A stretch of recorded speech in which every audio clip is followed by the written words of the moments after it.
So, ladies and gentlemen, it's obvious that you've clicked this video because you're looking for some sort of relief or solution to your poor work or lack of motivation or discipline. And you want me to tell you how to instantly fix your productivity, do lots of things in a day and just become a complete new person. And I'm sorry to tell you right now, that's not what this video is going to do. But the idea of this video is to let me share advice and tips with you, which has personally helped me become more productive through a day so that you can personalize and mold it to however you may work. Personally, what I think the most important thing is in a day, it's the morning. You set up with a great morning, you can have a really good productive day.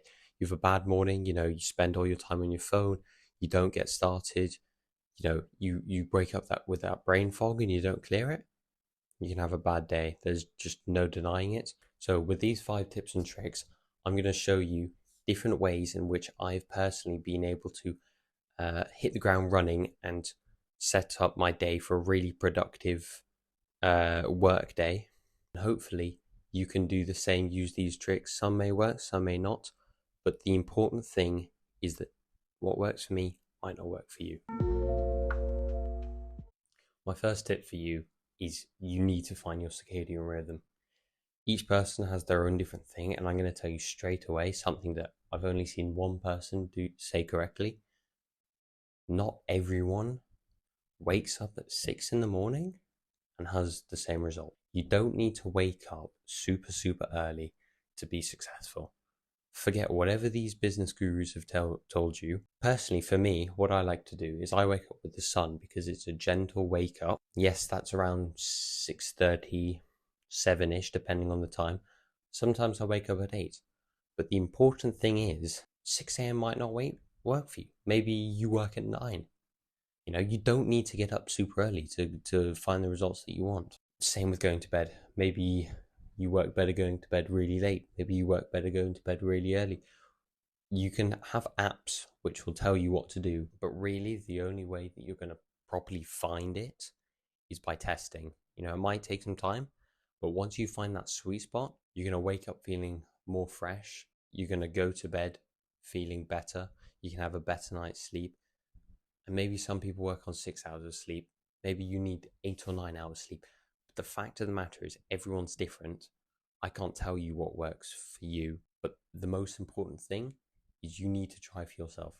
I can't tell you, the smartest man in the world, I probably could tell you, but these YouTubers, these other TikTok business gurus and that, 6 a.m. might not work. So find what works for you. Do some experimenting with waking up, going to bed later. You really need to find what works best for you because no one can tell you. You set that foundation and you hit the ground running for a great day, great morning. And that's what is the most important thing, I believe. It's finding the correct amount of sleep, the correct circadian rhythm, and what works best for you. My next tip is going to be build a morning routine. If you wake up and you don't know what to do, you're just going to start the morning really slowly. But if you know exactly what you're going to do, then you're going to hit the ground running and you're going to keep running for the rest of the day. For me, what works is I have 1 hour between getting up and working just to wake up. I get up at whatever time, I go down, have a coffee, and sit outside with a book, read about 20 pages, which is about 30 minutes or so. And what this will do, wakes up my mind, gets me ready for the day, gets me sort of in the mindset to work. I'm going to spend all day reading stuff, looking at my screen. So if I can have the morning off my screen, reading, relaxing, slowly waking up, that's what works for me. I take it nice and slowly. I have breakfast, I have a shower, which again, both things also wake me up even more.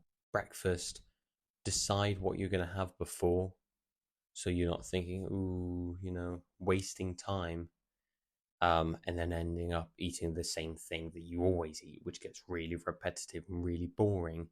So you've got to figure that out the night before. And then what'll lead on to my next tip is you've got to get moving.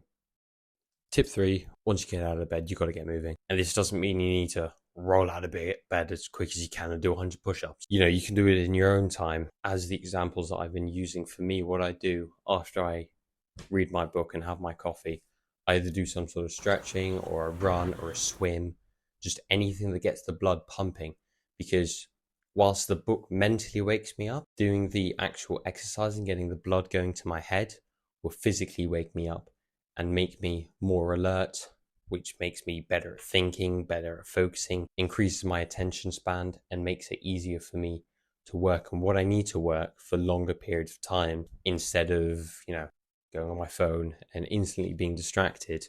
But I'll talk about that more later in the video, as that's tip 5. So as long as you get out of bed and you do some sort of exercise before you start working, because a lot of the time, work can be really monotonous. I sat at this desk for a long time. I think today I've done maybe 4 or 5 hours, probably more, just sat at this desk. So it's important to do that in the morning because that also wakes you up, but then also stop and have a break and go to the gym or go for a walk, or just make sure you're not sitting at your desk for the entire day with no stops, no rest breaks, because eventually, whilst you may feel like you're being productive, you'll be doing something that's called productive procrastination, which you may be busying yourself, but are you doing anything? Just because you're sitting down, working and that clock is ticking away doesn't mean you're getting the best work out of what you're doing. It's quality over quantity. By doing exercise, that refreshes you, that's a hard reset, and it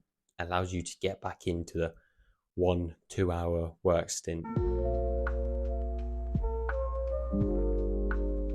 For tip 4, which is probably also very important, but not necessarily in the morning and more the night before, is to plan out your day. What I use, just one of these simple planners. I mean, it's literally got the day planned out for you by the hour. But the importance of this is if you have your day fully planned out, hour by hour, you won't have the chance to procrastinate. You know what you're doing. You have it dialed down. Furthermore, doing this, you're not wasting any brain power on irrelevant things like, oh, what should I have for lunch, or what should I have for dinner? And of course, don't make it monotonous, Make sure it varies throughout the day, because if not, you're probably going to go crazy. Plan out your breakfast, plan out your lunch, plan out your dinner, but make it interesting. Or do meal preps if you really want to, but, make it interesting. Don't make it boring, make it tasty, make it varied. Also, what I think is really important alongside planning your day out hour by hour is writing down the tasks that you want to get done from most to least important. And then throughout the day, you tick off those tasks, because not only will this feel very rewarding because you're actively seeing, okay, progress is going into this. I'm not just wasting my time pretending like I'm doing something. I'm actively making progress. So soon, hopefully, I will see results. But it also just keeps that structure, as I've been talking about, and helps you focus on the more important. Finally, for this tip, I want to say don't jam pack your day. Leave some room for relaxation, for meditation, for reading, because whilst you may think, oh, I need to work 12 hours a day, I'm starting up my business, I need to work as many hours as I can. That's just not realistic at all. It goes back to what I was saying about the productive procrastination. It's quality over quantity again. If you set those tasks up and you know what you want to get done and you get those done, you don't see results, but you see, okay, I put in the work. I just need to keep on going. I'm not doing nothing and, lounging around. I'm actively putting in the work. Maybe this isn't working. Let's try something else. But I'm doing it. So I can say this isn't working or this is working, whether or not you get results. And the last tip I want to talk about, tip 5, is what I would say avoid input before output. Now, what does this mean? Avoid input before output. What I mean by this is do something for yourself, writing your journal, reading a book, doing something mentally challenging before you go on your phone or before you go for that instant gratification, because discipline is built on delayed gratification. And if you go on your phone instantly, if you roll over and your phone's there and you're instantly on it, that just puts your whole day to a halt. You're up, half an hour goes by, you're still in your bed, lying, doing nothing. That momentum which may have been created by that good night's sleep is instantly stopped. If the blue light is the first thing that your eyes see in a dark room, you're going to have a headache. You're not going to feel motivated. That half an hour that you say, oh, I'll give myself half an hour to go on TikTok. That's going to go on and on and on and on and on. And if you start like that, you're putting a clamp on yourself. You're not letting yourself reach your full potential. It also kills your attention span because the morning you've reset, you've had a really good night's sleep. If you followed step one, just instantly you're scrolling 10-second videos, 5-second videos. You can't even last the 5 seconds. You're scrolling 2 seconds after you've started the video. And if you're already doing this, how do you expect to do 2-3 hour work blocks of a total of maybe 6 hours of work in a day? You're not going to be able to. And if the first thing you're doing as you get up is getting that gratification, the likelihood of you continuing and staying on a business is very low. The chance that you're going to get instant results with business is minimal. And if you're used to that instant hit of dopamine and you're not getting it with your business, you're most likely going to give up. You're thinking, oh, well, I could just go on my phone and feel happy. It's not going to work that way. What I would say personally is try and do an hour, the first hour of the day, no phones, nothing. Okay. Oh, I need to send a morning text. Do you really have to? Can you not delay it by an hour? Is your girlfriend, your mum, your dad, anyone really going to care? Oh, I just woke up. Oh, but you woke up an hour later. They don't know that. So the first hour, I'm going to say, try this out tomorrow. First hour, don't go on your phone.